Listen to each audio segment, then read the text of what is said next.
በስመ አብ ወወልድ ወመንፈስ ቅዱስ አሐዱ አምላክ። በስመ አብ ወወልድ ወመንፈስ ቅዱስ አሐዱ አምላክ። በስመ አብ ወወልድ ወመንፈስ ቅዱስ አሐዱ አምላክ አሜን። የአባቶቻችን አምላክ የቸርነት ባለቤት ቸሩ እግዚአብሔር አምላካችን ከዚህ ሰዓት ከዚህ ዕለት ያደረሰን ቅዱስ ስሙ የተመሰገነ ይሁን። የተመሰገነ ይሁን። እንዴት ዋላችሁ? እንዴት ሰነበታችሁ? ቸርነቱ፣ ምሕረቱ፣ ይቅርታው፣ በጎነቱ ለዘላለም የባሕርይ ገንዘቡ የሆነ አምላካችን እግዚአብሔር ለአምላክነቱ እንደሚገባ ቅዱስ ስሙ የተመሰገነ ይሁን። እመቤታችን ወላዲተ አምላክ ንጽሕት ድንግል ማርያም፣ ቅዱስ መስቀሉ፣ ቅድስት ቤተ ክርስቲያኑ ያከበራቸው ቅዱሳን ሁሉ ስማቸው የከበረ የተመሰገነ ይሁን። የተመሰገነ ይሁን። እንኳን አደረሳችሁ። ክርስቶስ ተንሥአ እሙታን አሰሮ ለሰይጣን ሰላም ኮነ። በቸርነቱ በይቅርታው ፍስሐ ሰላምን፣ ተድላ ደስታን፣ ፍቅር አንድነትን፣ ገነት መንግሥተ ሰማያትን የሰጠን የአባቶቻችን አምላክ ቸሩ መድኃኔ ዓለም ቅዱስ ስሙ የተመሰገነ ይሁን። የተመሰገነ ይሁን። ትንቢተ ዕንባቆም የነቢዩ የቅዱስ ዕንባቆም ትንቢት ምዕራፍ 1 ቁጥር 1 እስከ መጨረሻው። ነቢዩ ዕንባቆም ያየው ሸክም ይሄ ነው። አቤቱ እኔ ስጮህ የማትሰማው እስከ መቼ ነው? ስለተገፋው ወደ አንተ ጮኻለሁ፣ አንተም አታድንም። ጥፋትንና ግፍን እመለከት ዘንድ ድካምንና መከራን ለምን አሳየኸኝ? ፍርድ በፊቴ ነው፣ ፈራጁም መማለጃ ይቀበላል። ስለዚህ ሕግ ተጥሷል፣ የእውነትም ፍርድ አይወጣም። ኃጢአተኛ በጻድቁ ላይ ይበረታታልና፣ ስለዚህ ፍርድ ጠማማ ሆኖ ይወጣል። እናንተ የምትንቁ ሆይ ማንም ቢተርክላችሁ እንኳ የማታመኑትን ሥራ በዘመናችሁ እሠራለሁና እዩ፣ ተመልከቱ፣ ተደነቁ፣ ትጠፋላችሁ። እነሆ የእነርሱ ያልሆኑን መኖሪያ ይወርሱ ዘንድ በምድር ስፋት ላይ የሚሄዱትን መራሮችንና ፈጣኖችን ሕዝብ ከለዳውያንን አስነሳለሁ። እነርሱ የሚያስፈሩና የሚያስደነግጡ ናቸው። ፍርዳቸውና ሸክማቸው ከራሳቸው ይወጣል። ፈረሶቻቸውም ከነብር ይልቅ ፈጣኖች ናቸው። ከአረብም ተኩላዎች ይልቅ ጨካኞች ናቸው። ፈረሶቻቸውም ይንሳፈፋሉ፣ ከሩቅም ይመጣሉ፣ ለመብልም እንደሚቸኩል ንስር ይበራሉ። በፊታቸው ለሚቃወሙ ኃጥአን ጥፋት ይደርስባቸዋል። ምርኳቸውንም እንደ አሸዋ ይሰበስባሉ። እርሱም በነገሥታቱ ላይ ያላግጣል፣ በእነርሱ ላይ ደስ ይለዋል። ኃያላኑንም መጫወቻ ናቸው። በምሽጎቻቸውም ሁሉ ይዘብታል፣ በአፈርም ይደፍናቸዋል፣ ይይዛቸዋልም። የዚያን ጊዜም መንፈሱን ይለውጣል፣ ያልፍማል፣ ያመልጣልም። የአምላኬም ኃይሉ ይህች ናት ይላል። አቤቱ ቅዱስ አምላኬ ሆይ አንተ ከዘላለም ጀምሮ አልነበርህምን? እኛ አንሞትም። አቤቱ ለፍርድ ሰጥተኸዋል፣ ለተግሣጽም አድርገዋል። ዓይኖች ክፉ እንዳያዩ ንጹሐን ናቸው። ጠማምነትንም ትመለከት ዘንድ አትችልም። አታላዮችን ለምንስ ትመለከታለህ? ኃጢአተኛውንስ ጻድቁን ሲውጠው ስለምን ዝም ትላለህ? ሰዎችንስ እንደ ባሕር ዓሣዎች አለቃም እንደሌላቸው ተንቀሳቃሾች ለምን ታደርጋቸዋለህ? ለጥፋት ሁሉን በመቃጥን ያወጣል፣ በመረቡም ይስባቸዋል፣ በአሽከላውም ውስጥ ያከማቻቸዋል። ስለዚህ ልቡን ደስ ይለዋል፣ ሐሴትንም ያደርጋል። ስለዚህ ለመረቡ ይሰዋል፣ ለአሽከላውም ያጥናል። እድሉ በእነርሱ ሰብታለችና መብሉም ምርጥ ነውና። ስለዚህ መረቡን ይጥላል፣ አሕዛብንም ዘወትር ይገድላቸዋል፣ አይራራላቸውም። ስለ ቅዱስ ቃሉ ቸሩ እግዚአብሔር ቅዱስ ስሙ የተመሰገነ ይሁን። የተመሰገነ ይሁን። እግዚአብሔር ቢፈቅድ ከዚሁ ኃይለ ቃል አንድ አረፍተ ነገር ነስተን እንማራለን። ለምንትኑ እንከ ታረምም፣ ስለምን ዝም ትላለህ የሚለውን ቁጥር 13 ላይ ያለውን ማንሻ እናደርጋለን። ሙሉውን የማነብበት ምክንያት የእግዚአብሔር ቃል ነውና ዛሬ በዓሉን እያከበርንለት ያለው ታላቁ ቅዱስ አርሳኔዎስ አንድ ቀን ከደቀ መዛሙርቱ ለአንዱ የሰው ልጅ የሚማረው ነገር የማይገባው ከሆነ የሚያነበው ነገር የማይረዳው ከሆነ ማንበቡን መማሩን ማቆም አለበት ወይ ብሎ ሲጠይቀው ልጄ ሆይ ባይገባህም ባይረዳህም መማሩን ማንበቡን ቸል አትበለው። በምታነብበት ጊዜ ላንተ ባይረዳህም የምትናገረው ኃይለ ቃል ጠላትን እንደ ጦር እንደ ፍላጻ ይወጋዋልና ጠላትን ያርቅልሃልና ባይረዳህም አንብበው አዳምጠው። መረዳት ደግሞ በጊዜው ትገኛለች ብሎታል። ያነበብኩላችሁ ኃይለ ቃል እንዲሁ አዳምጠው የሚረዱት ነገር አይደለም፣ ትርጓሜ ያሻዋል። ለዚህ ሁሉ ትርጓሜ ለመስጠት መሞከር ሰዓት ስለማይበቃን አንዲቱን ኃይለ ቃል አንስተን እሷንም መልእክት እንወስድባታለን እንጂ ወደ ሀተታዋ አንገባም። አጭር መነሻ ብቻ ልስጣችሁ። ነቢዩ ቅዱስ ዕንባቆም ትናንት ዓመታዊ በዓሉ ነበረ። ይህ ቅዱስ የነበረ ከጌታችን ልደት 600 ዓመት በፊት ነው። በዚያ ወራት እስራኤላውያን ሲጠፉ ባይኑ ያየ ነው። ምንም እንኳ እሱ ከጥፋቱ ቢድን ወደ ፍልስጤም ሄዶ እግዚአብሔር ሰውሮት እንደ ባሮክና እንደ አቤሜሌክ ከጥፋቱ ቢድንም እንኳ አይኖቹ ግን ያን ሁሉ መከራ አይተዋል። ይኸው ነቢይ ቅዱስ ዕንባቆም በዚሁ ትንቢቱ በምዕራፍ 3 ቁጥር 1 ላይ እንደምትመለከቱት ምስጢረ ሥጋዌን በጊዜው ከነበረው መከራ አንድ አድርጎ ሲናገር እግዚኦ ሰማይኩ ድምፀከ ወፈራይኩ ወደ 10 የሚደርስ ሀተታ ትርጓሜ አንድምታ አለው።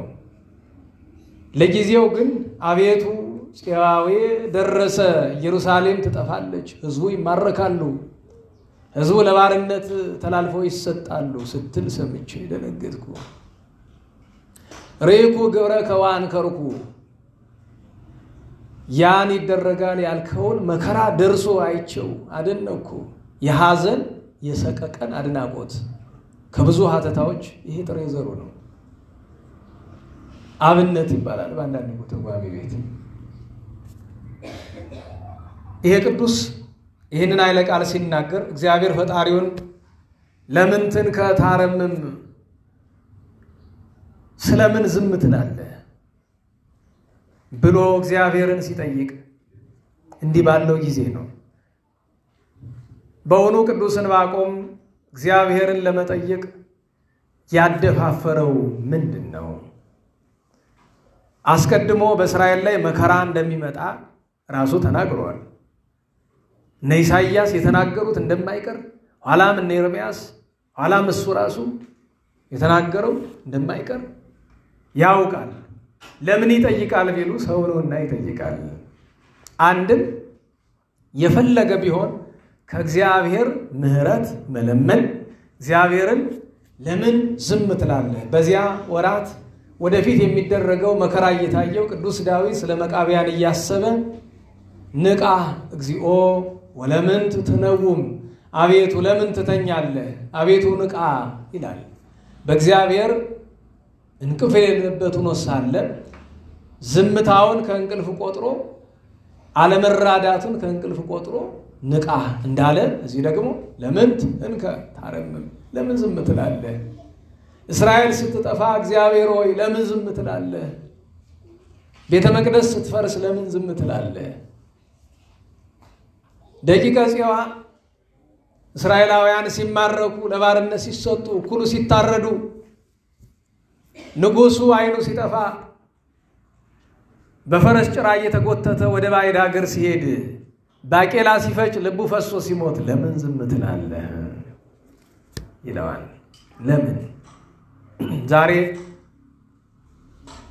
ስለ እስራኤል ጥፋት ልንነጋገር አይደለም። እስራኤል በጊዜዋ ትጠፋለች፣ ድጋሚ አይቀርላትም። የዓለም ኃጢአት ሁሉ ማከማቻ የሚባሉ በዋነኝነት 3 ሀገራት ናቸው አይደለም? የዓለም ጥፋት መሰረቶች በዚህ ዘመን እንግሊዝ፣ አሜሪካና እስራኤል ናቸው አይደል? ለዓለም ጥፋት ለራሳቸውም ጥፋት የሚደግሱ ጥጋባቸው ልክ ወሰን ያጣ ለጥጋባቸው ወሰን የሌላቸው ሀገራት ነው። ሁሉም ሀገር ጥጋበኛ ነው። የእነዚህ ግን ይበሳል፣ በጣም ይበሳል። አሁንም ቢሆን እነዚህን ሀገራት መውቀስ ለማናችንም አይረባንም፣ አይጠቅመንም። ደህና ዋላችሁ። ይልቅስ የሚያሳዝነን የሀገራችን ጥፋት ነው። የቤተ ክርስቲያን መከራ ነው። የክርስቲያኖች ግፍ ነው የሚያሳስበን። አዎ። ስለዚህ ለዚህ ነገር ጥያቄ እንጠይቃለን። 3 አይነት ጥያቄ። ለምን ዝም ትላለህ ብለን አንደኛ እግዚአብሔርን እንጠይቀዋለን። መልሱን እግዚአብሔር ይሰጠናል። ሁለተኛ ራሳችንን ለምን ዝም እንላለን ብለን መልሰን እንጠይቃለን። ለምን ዝም አልክ ብለን ልንጠይቀው የሚገባ ብዙ ሰው በዚህ ዘመን አለ አይደለም? ቤተክርስቲያንን ሊጠብቅ የተቀመጠ ግን ቤተክርስቲያንን መጠበቁን ትቶ ራሱን የሚጠብቅ ብዙ ሰው አለ አይደለም? እግዚአብሔር በነቢዩ ቅዱስ ሕዝቅኤል አድሮ ወቀሳለሁ፣ እግራችሁን አውርዱ ብያለሁ፣ አታመሳቅሉ፣ እግር አታመሳቅሉ ጉባኤ ላይ አውቃለሁ ልምድ ክፉ ነው፣ ግን እንደዛው ናችሁ ልበሉት። ስለዚህ ዛሬ መናገር ያለበት ዝም ያለ ብዙ ሰው አለና እንጠይቃቸው እስቲ ይመልሱልን ከሆነ። ሶስተኛ ዛሬ በዝምታው ተናግሮ አየውና መጨረሻ ላይ ለ60 ዓመት አፉን ዘግቶ ዝም ያለ ቅዱስ አርሳኔዎስን እንጠይቀዋለን። ለምን ዝም አልክ ብለን እንጠይቀዋለን። ስለዚህ በመጀመሪያ በእኛውን ጀምር ወደ ቅዱስ አርሳኔዎስ ሄደን ማጠቃለያችን ፈጣሪያችን እንጠይቀዋለን። መልሱንም እንሰማለን። ይሻላል አይደል? እንዴት ዋላችሁ? ይሻላል አይደል? አይሻልም ብትሉም አማራጭ የላችሁም። እንደዚያ ነው የሚቀጥለው። አባቶቻችን ምን ይላሉ? ምን ነው ጠየቃቸው አይሆንም ብሉት ሊያስቀር ነው ቢሉ አይ አስፈቅዱ ለማድረግ ነው እንጂ መቼም አስተማሪ ኃይለ ቃል አይለውጥም። ከእግዚአብሔር እስከሆነ ኃይለ ቃሉ ማለት ነው። መጀመሪያ ራሳችንን እንጠይቅ። እንዴት ዋላችሁ? ለነፍሳችን ለሰውነታችን ጥፋት እየተደረገ ይገኛል። ለምንድን ነው ዝም ያለው? ለምን ትኑን ከታረም የሚለው ለምን? እስኪ ራሱ ጠያቂው ነብዩንና ተጠያቂዎቹ እኛን ነው። እስኪ ለምንድን ነው ዝም ያለው? በነገራችሁ ላይ ችግር ሲፈጠር አቅሙ ያለው ችግሩን ይፈታል። አቅሙ የሌለው አቅሙ ወዳለው ይጮሃል አይደል? ይሄን አታውቁም? ምስኪን ወደ ኃይለኛው እርዳታ ይጠይቃል። አግዙኝ ይላል። ብዙ ጊዜ ለምሳሌ አሁን ይሄ ሄሊኮፕተር አደጋ ሲደርስበት ሜይዴ ሰማላችሁ አይደል? ወይ ሜይዴ እንዴት ዋላችሁ? አሁን በዛ ፍጥነት እርዳታ መጥቶለት ሊድን አይደለም እኮ ሄሊኮፕተሩ ከመከስከስ አይተርፍም። ግን ያው መቼም አትራፊው የሚመጣው አካል ቶሎ እንዲደርስለት። ባለፈው የሚገርማችሁ ነገር በሄሊኮፕተር ተራ ሰው ይሞታል። አንዳንዴ ሀብታም ይሞታል። ባለፈው በሄሊኮፕተር የሞተው የኢራኑ ፕሬዚዳንት ነው አይደል? አይ መርጥ እግዚአብሔር ሲጣር ኃይጣል ነው እኮ። ችሎታ ወዳለው ይጣራል። በስጋው ደረጃ ሰው ሲርበው ሲቸግረው ሲጠማው ሲታረዝ ይጮሃል ሁል ጊዜ። ለምንድነው ለነፍሳችን ጉዳይ መጮህ ያቃተን? ለምንድነው ለቤተ ክርስቲያን ጉዳይ ለምንድነው ለሀገር ጉዳይ መጮህ ያቃተን? ሀገር እየጠፋ በነገራችሁ ላይ እሱን ፊት ለፊት ያለውን በር ማን ያለ በሩ ላይ ቆመሽ ማነሽ ብቅ በይ እስቲ። አይሰማትም? ስልክ ይዛ ነው። እስቲ መለስ አድርጊልኝ። በሩን መለስ አድርጉት። እሷ ያላችሁ መለስ አድርጉት። ንፋስ ነው በዚህ ይገባል፣ ችግር የለውም። ሰው ሊገባ ከፈለገ ከፈታ አድርጎት ይገባል። ለምንድን ነው ቢባል አሁን ነው እንዴ የተከፈተ አጥሩ ስለተነሳ አይኔ ወደዚህ ሲዞር እናንተን ላለማየት ብዙ ጊዜ ቀና ብዬ ነው ማስተምረው አይደለም። ቀና ስል ደግሞ በዛ አላፊ አግዳሚውን አይኔ እያየ በቃ እሱ ከተዘጋ ይበቃል። አንደኛዋ ክፍት ሆነችኛዋ ሷኛዋ ትቆይ አትረብሽም። ደህና ዋላችሁ? አይን የሚሰርቅ ነገር መጥፎ ነው። ወይ አጓጉል የለበሰች ሴት ያለው ወይ አጓጉል ጠጉሩን ያንጨባረረው እንዳያለው ችግር ነው። ህሊና ይሰረቃል። ደካማ ሰው እንደዚህ ነው፣ አይምሮ ይሰረቃል። ስለዚህ የመጀመሪያውን ጥያቄ ራሳችንን እንድንጠይቅ ነው የምትሆነው። ሌሎቹ እንዳንጠይቃቸው ችግር ነው። የሚሰጡን መልስ አያረካንም። በዚህ ዘመን ሀገር እየጠፋ ቤተክርስቲያን ለጥፋት ተዳርጋ የሁሉ ችግር እያለ አሁን እንኳን ተሰብስበው ሲኖዶስ ላይ ምናምን ያሉ ሰዎች 20 ምናምን አጀንዳ ሲያረቁ ስለ ቤተክርስቲያን ህልውና የሚል አንድም አጀንዳ የለም አይደል? ምዕመናን እየተገደሉ እየሞቱ ነው የሚል አጀንዳ አለ የለም። እገሌ አገረ ስብከት ቀይሩ ብሏል፣ እገሌ እንደዚህ ብሏል፣ ኮሪደር ልማቱ ይገመገማል ምናምን ኮሪደር ባናታቸው ላይ ወደቅላቸው ልል ነበር። ተውኩት። እግዚአብሔር እነሱንም እኛንም ይማረን። አያሳፍርም? ግን ለነገሩ ምን አገባን? እነሱ ለኛ ካላ አያገባቸው አያገባን ብለው የራሳቸው ኑሮ ነው የሚኖረው አይደል? እኛ ማያገቡንም እኮ አንድ ነን ብዬ ለማለት እኮ ይችላል አይደል? በነገራችሁ ላይ አባትን አባት የሚያሰኝ ነው። ወላጅ አባቴን አባቴ ብዬ የምቀበለው ለምንድን ነው? ለአባቴ የሚገባ ግብር ስላለው ነው አይደል? ብገፋ ዝም ይላል፣ ብታመም ዝም ይላል፣ ቢርበኝ ዝም ይላል፣ ብጎዳ ዝም ይላል ካለ ግን አባት ነው። ስለዚህ መርሳት እኮ ነው አይደል? ጥሩ መላ በቃ እንተዋቸው፣ አንጠይቃቸው። ለምን ዝም ትላላችሁ አንላቸው። በቃ እንተዋቸው ማለት ግን የቤተ ክርስቲያንን የክህነት ማዕረግ በእናንተ ቋንቋ ሃይራርኪውን እንተው ማለት አይደለም። እንደ አባት መከበር አለባቸው። ተስፋ አናርጋቸው። ገብታችኋል? እናንተንም አታርጓቸው። በቃ ለራሴ ተስፋ አላርጋቸው። እንደ አባት ግን አከብራቸዋለሁ። ባገኛቸው ወድቄ መናፍቅ እስካልሆኑ ድረስ መናፍቆቹን ትቼ ከሃዲዎቹን ትቼ ቢያንስ መናፍቅ ያልሆኑትን ጫማ ሰማለሁ ባገኛቸው። እንደውም አንዱን እንቸለት ነው በዚህ እልፍ ስል አየኋቸውና ድሮ እዚህ ሰንበት ትምህርት ቤት አስተማሪ ነበሩ። ድሮ ጳጳስ ሳይሆኑና አመነታ ልቤ ሄጄ መሳለም ፈልጊያለሁ። ቢያንስ ሃይማኖታቸው የቀና ነው፣ ህይወታቸውን አላውቅም እግዚአብሔር ያውቅላቸው። ቢያንስ ምንፍቅና የለባቸው። በዚህ ዘመን ሰው ለመለየት እኮ የጨነቀን ነገር እሱ መናፍቅ ነው አይደለም እንደዚህ ከማለት ደርሰናል። ኋላ ግን ሄጄ ልሳለም ስል ይሄ የሚሰድበን ሰውዬ ነው የሚሉኝ ደግሞ ብዬ ኋላ ያ ነገሩ ላይ ያጉኝ ይችላሉ። እኔ ተራ ሰው ለምን ያጉኛል? ሄጄ ጫማ ልስም ብለው የለም አይሆንም አሉ። ኧረ እባክዎት እሺ ጉልበት የለም አይሆንም አሉ። ምንድነው ልሳም እንጂ አይሆንም ዝም ብለህ መስቀሉን ተሳለም ይልስ ደህና ነው እግዚአብሔር ይመስገን። መቼም አውቁኝም እኔ ነኝ የማውቀውት። ድሮ ሕፃን እያለሁ እዚህ በ80ዎቹ ሲያስተምሩ አስታውሳለሁ። ስሙ አባ ገሌ ይባል ነበረ እና እኔ አውቀውታለሁ ይልስል አታውቀኝ ምን ያልከኝ? በደንብ ነው ማቀ። የት ያውቁኛል? በማቀው ቃል በልቤ ስሰድበነ ነው ሊሉኝ ነው ይሄ ደህና ይዋሉ ይሄ ወደ ተግባር ይሄድኩኝ እና መድኃኔዓለም በእውነቱ ለነሱም ክብራቸውን አይንሳቸው፣ ለኛም ስሬት ኃጢአት አይንሳን። ስለዚህ በእነሱ ላይ ማነሳውን ጥያቄ እተዋለሁ። እስካሁን ያልኩትም ካላልኩት ይቆጠር ይላል። በቃ እቺ አዲስ ያመጣው አስላን በቃ አላልኩም። ድርቅ ብለ እንደዚህ ዘመን አንዳንድ ሰባኪ ያለ አነቃቂ ተናጋሪ እችላለሁ በሌላ አብታም ነኝ በል ምን ይባላል? እሱ ራስን ማታለል ይባላል። ትለውና እኔ ግን ራሴን ለማታለል አይደለም በቃ ቆጭቶታል እንዲሉ እኮ ትናገረውና አላልኩም ካላልኩ ይቆጠር ትላለህ እዚያው ላይ ማለት ነው። እግዚአብሔር መድኃኔዓለም ይማረን። ወደ ሁለተኛው ጥያቄ ግን አንድ ነገር ልብ በሉ። እነሱን ከመውቀስ በፊት ግን መጀመሪያ ራስን መውቀስ ይቀድማል አይደል?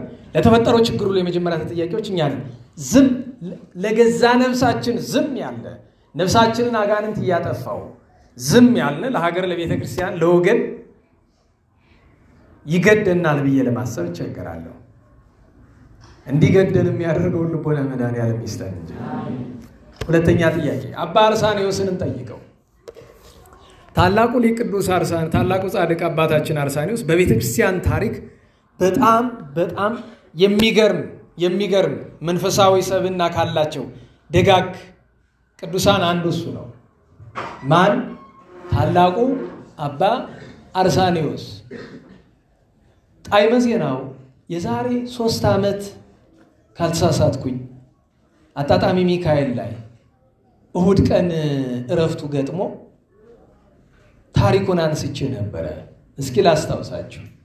አባ አርሳኔዎስ፣ አባ አጋቶን፣ አባ ዲዮስቆሮስ የመሳሰሉት እንደና አባ ባውማ የመሳሰሉ አባቶች የሚታወቁ በዝምታቸው ነው። ከቅዱስ ዳዊት መዝሙር እቤ በሉ እስቲ ኧረ በደንብ በሉ። ቅቤ አይደለም እቤ ነው ያለው። እቤ አአቅብ አፉዬ ከመይሳት በልሳኔ አዎ ቅዱስ ዳዊት ምን አለ? በአንደበቴ እንዳልስት አንደበቴን አፌን ምን እላለሁ እጠብቃለሁ አልሁ አለ። ይችን አይለቃል። እንደውም የሚገርመው በቤተክርስቲያናችን ታሪክ ከቅዱሳን አንዱ አባ ባውማ ገዳም ሲገባ አባ አጋቶንን አገኘውና አባቴ እስኪ አንዲት የህይወት ቃል ንገረኝ አለው።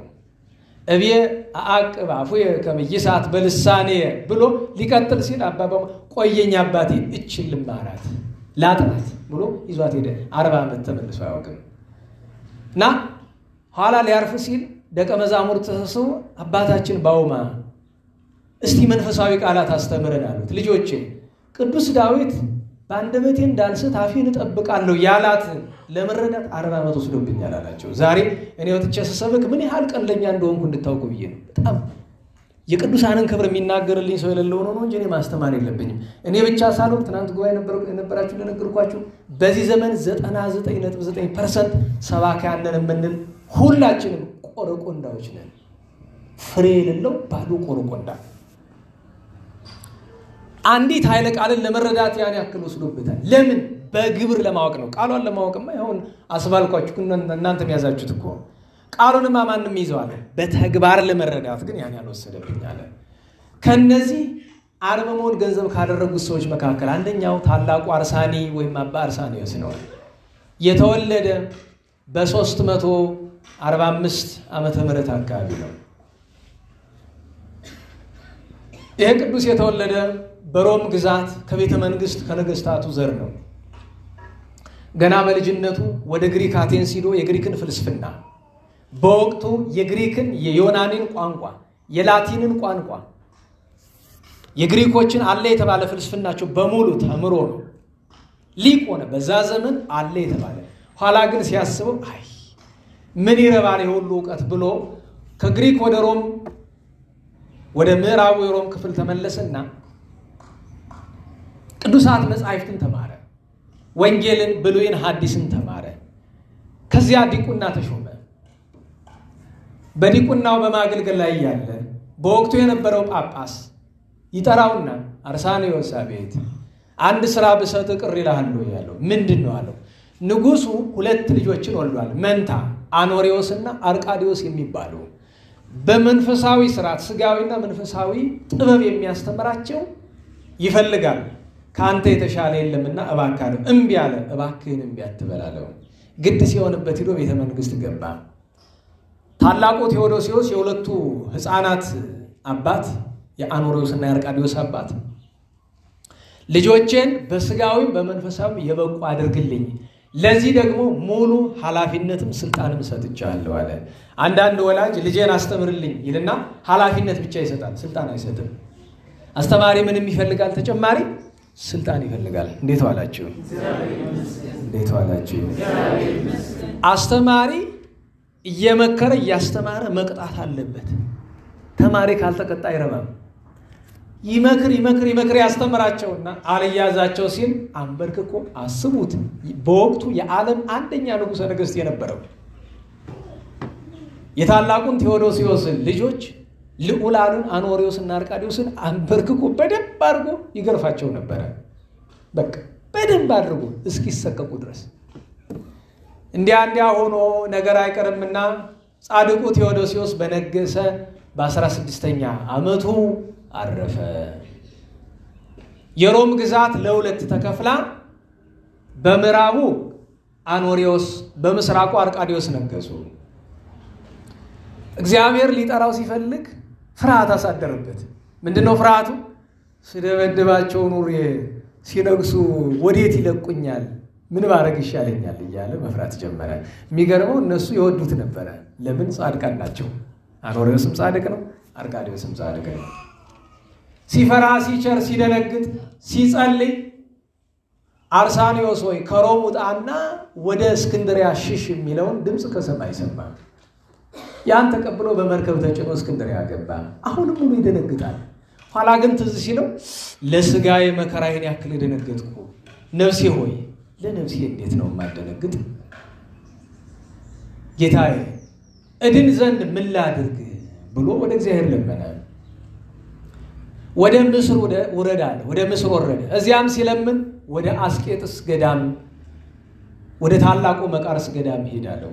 ያን ጊዜ ዘመኑ 4ኛው ክፍለ ዘመን የመጨረሻው አጋማሽ ላይ ነውና በቤተክርስቲያን ታሪክ የሚታወቁ እነዛ ሁሉ ቅዱሳን ታላቁ መቃርስ፣ ሁለተኛው መቃርስ እስክንድርያዊ፣ አባ ብሶይ፣ አባ አጋቶን፣ አባ ዮሐንስ አጽር፣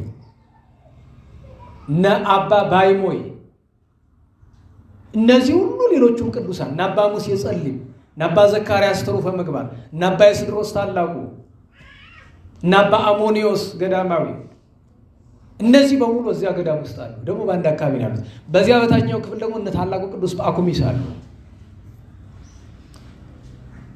ወደዚያ ወርዶ እባካችሁ ከአባቶች አንዱን አገናኙኝ ሲሉ ወስደው ከማን ጋር ያገናኙታል? ከአባ ዮሐንስ አጽር ጋር። ስለዚህ ታላቁ ቅዱስ አርሳኒዮስ የአባ ዮሐንስ አጽር ደቀ መዝሙር ነው። አባ ዮሐንስ አጽር እንደገባ ሊፈትኑት ፈለጉ። ምግብ አቀረቡለት።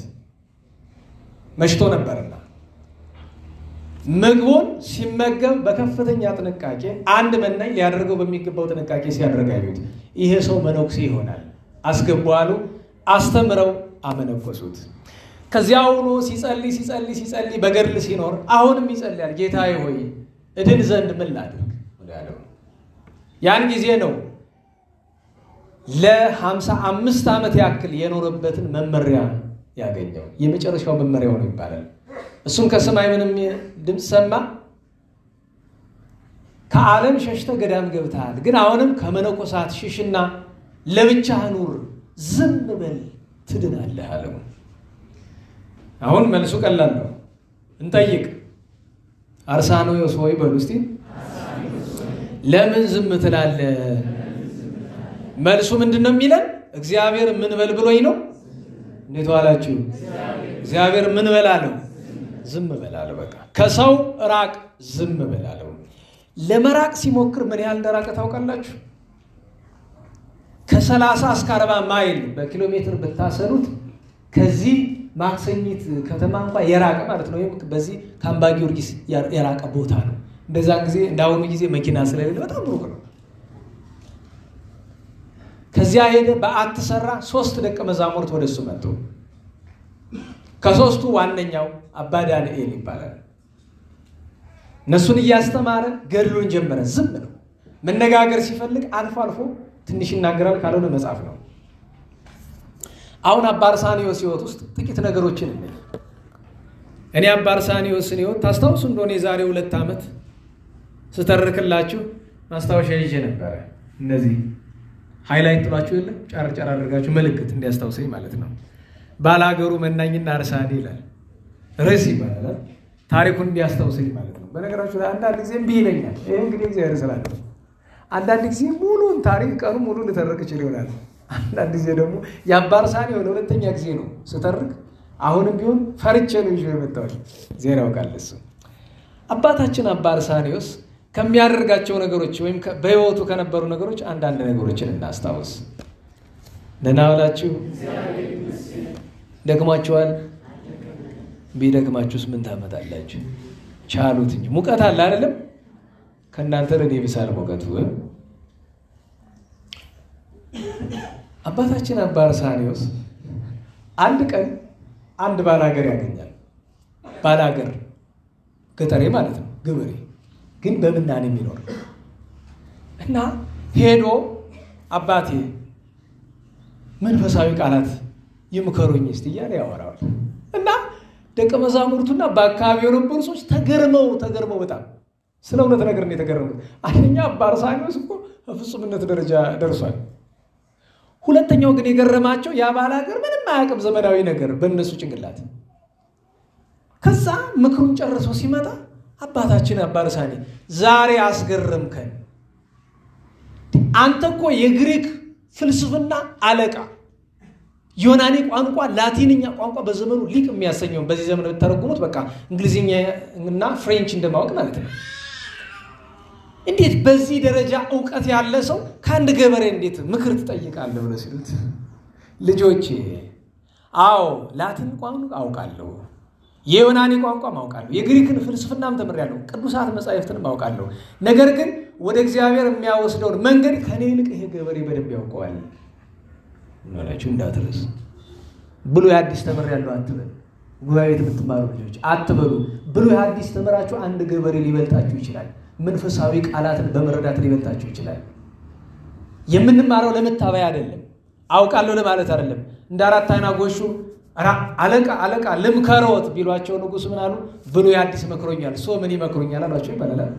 ወይ ጉድ! ይሄ ምን ይባላል? ከተማሩ በኋላ መደንቆር ይባላል። ያስደነግጣል። አነጋገሬ ሊያስቀይምም ይችላል። ምን ታረጊዋለሽ ይላል ያገሬ ሰው። ምን ታረገዋለህ እንግዲህ ተምሬያለሁ አትበል።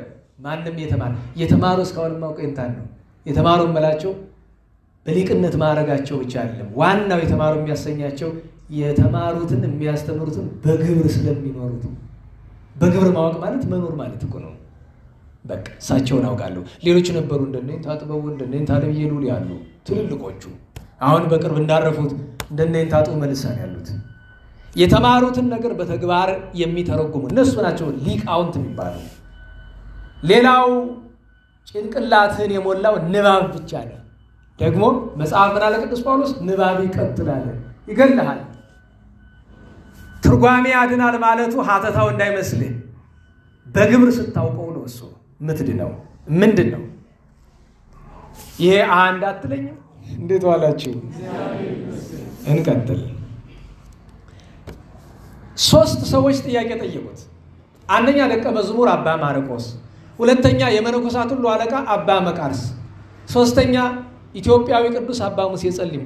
ጥያቄያቸው ተመሳሳይ ነው። አባ አሉት፣ አቤት ለምንድን ነው ከኛ የምትሸሽ አለ። አሁን ልብ በሉ፣ አባ ይስሐቅ በዛ ዘመን ነበረ።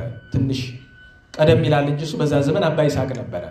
አባ ይስሐቅን ለምን ከኛ ትሸሻለህ ሲሉት ታስታውሱ እንደሆነ አኮ እስቲ ግዙን አስታውሱ ዘእጎይ ምንየከሙ ከእናንተ እኮ አይደለም የሚሸሽ አላ ሰይጣን ከሰይጣን ነው ብሏቸዋል። እንደዚህ ብሎ ያላቸው ተራ ደቀ መዛሙርትን ነው። አባ አርሳኔዎስን የጠየቁት ግን ምናልባትም በጊዜው በማዕረግ ከሱ ከፍ ያሉት ናቸው፣ ቅዱሳን ናቸው።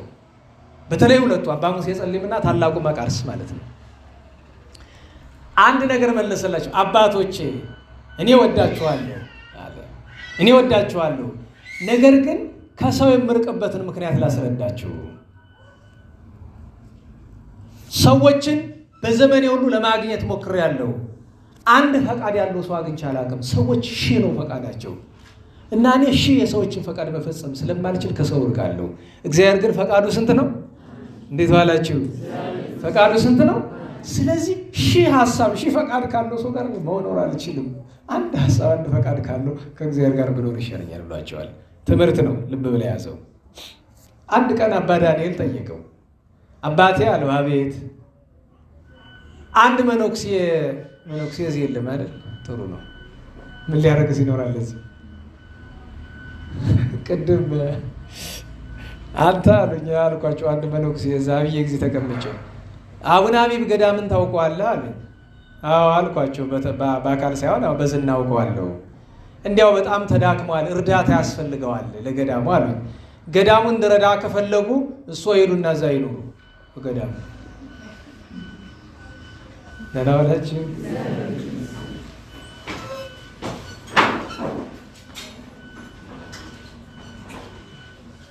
እሺ ተቀመጡ። እሺ እንደዚያ ስል አይ ይሄ እንኳን አያስማማንም አሉ። ለምን ስላቸው አረ ከተማውን ለምጄዋለሁ ተወኝ እባክህ፣ እንኪያስ ገዳሙን እርዳ የሚለውን ሐሳብ ይተውት። እሱን ባለቤቱ እግዚአብሔር ያለ ቀን በሚደረገው ቀን ይደረጋል። እንዴት ዋላችሁ? እሺ ስነ ልቦናችንን ወደዚህ እናደርግ።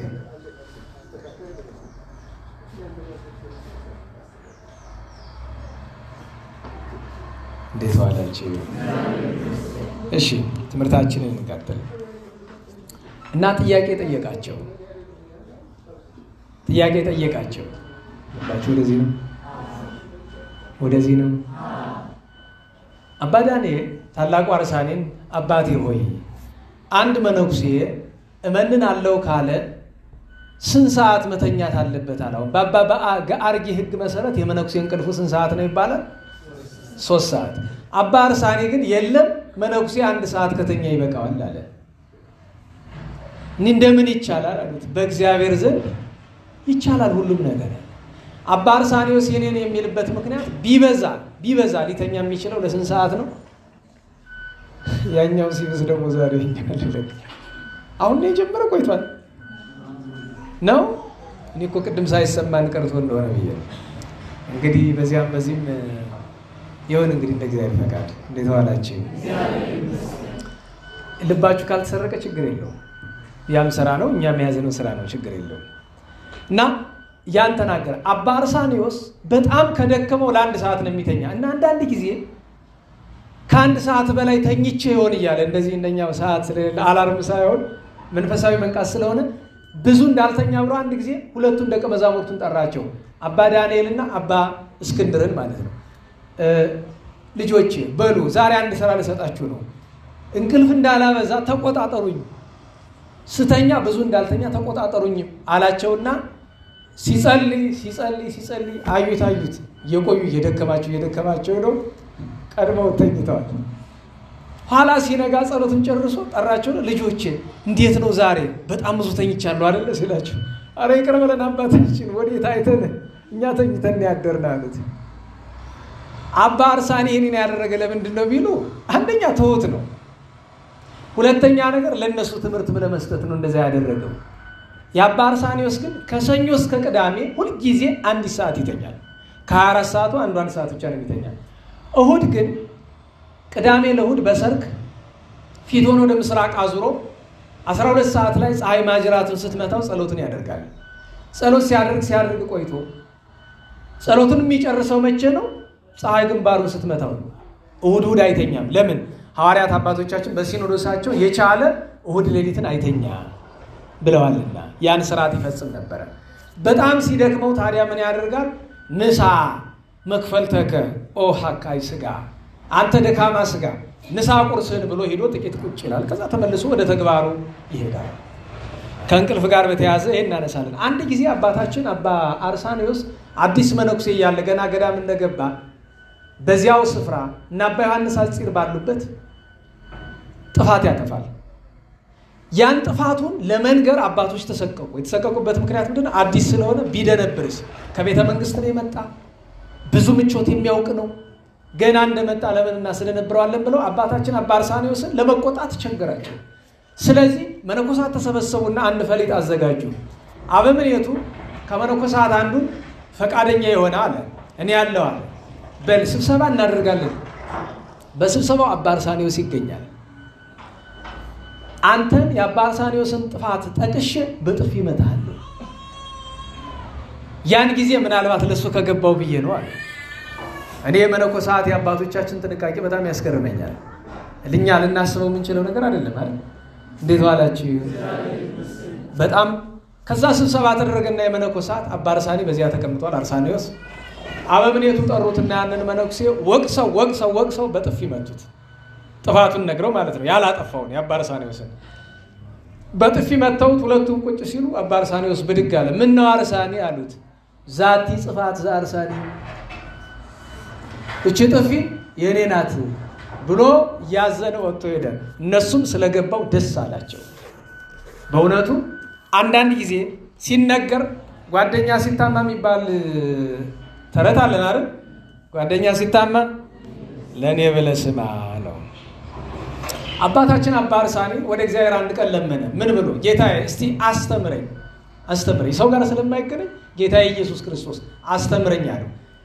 እዚያው ቁጭ እንዳለ ተደሞ መጣበትና በራእይ እንዲህ ያሉ ነገሮችን አየ። 3 ሰዎችን ያለ። አንደኛው ሰው እንጨት ፈልጦ አሰረውና ተሸክመው። በጣም ከበደው፣ መንቀሳቀስ አቃተው። እንደገና ወረደውና ሌላ እንደገና አዲስ እየፈለጠ ይጨምርበታል። ዞር ሲል ደግሞ ሌላ ሰው አየ። ከወንዝ ዳር ሆኖ ውሃ ይቀዳል። እንስራው ግን ቀዳዳ ነው። ሲቀዳ እየፈሰሰው ነው ይቀዳል።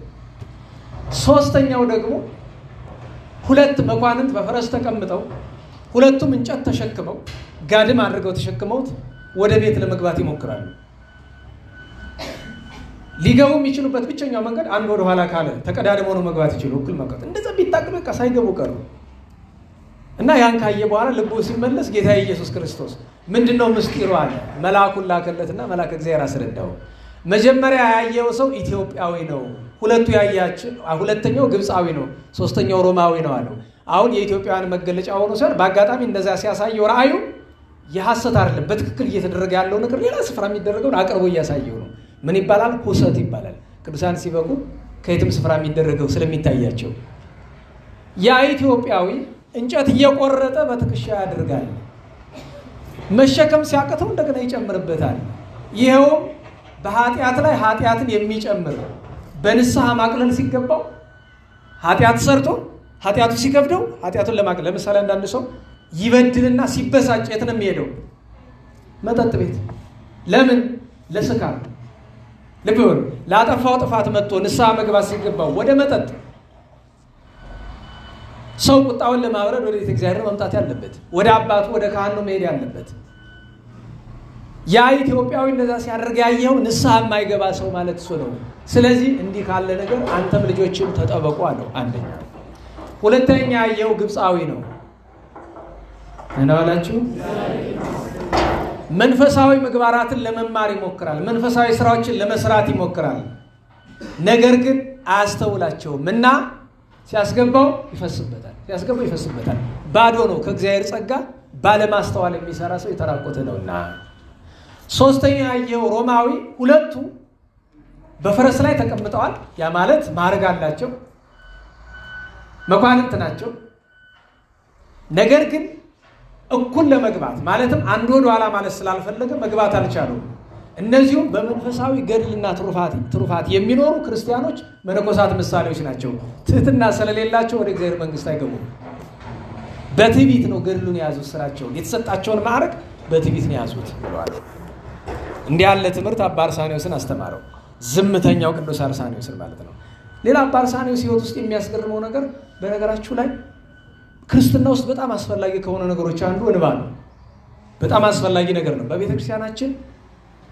ከጻድቃን እንደ አባ አርሳኔዎስ እንባ ያለው ሰው አልነበረም ነው የሚባለው የአባ አርሳኔዎስን የእንባውን ደረጃ መረዳት ከፈለግን መገለጫዎችን ሶስት ነገሮችን ልንገራችሁ አንደኛ አባ አርሳኔዎስ ሲያለቅስ አንገቱን ደፍቶ ስለሆነ ይሄ ጽህሙ እስከ ህባኔ መንበሱ እስከ መታጠቂያው ድረስ ወርዷል ሲያለቅስ እንደዚህ ሲጎነበስ የእንባው ዘለላ ሄዶ የሚያርፍበት ደረቱ ጎድጉዶ ነበር እንባ ደረት ያጎደጉዳል ወይ ብትሉኝ ለጊዜው አያጎደጉድም ያ ግን የእግዚአብሔር ኪነ ጥበብ ይገለጥ ዘንድ ይሄ ጎድጉዶ ነበር እንባው የሚወርድበት የንባ ጠብታ የንባ ፈሳሽ እንዴት እንደዛ ላይ ያደርግ ለሚችል የሥላሴ ቸርነቱ ጥበቡ ይገርማል አንድ መገለጫው እሱ ነው ሁለተኛ ታላቁ አባ አርሳኔዎስ ሊያስቀድስ ሲገባ ሰው ከሚቆምበት ስፍራ አይቆምም ሄዶ በመሰሶ ጀርባ ይሰውራል ቅዳሴው ተጀምሮ እስከሚያልቅ ድረስ እንባው ስለሚወርድ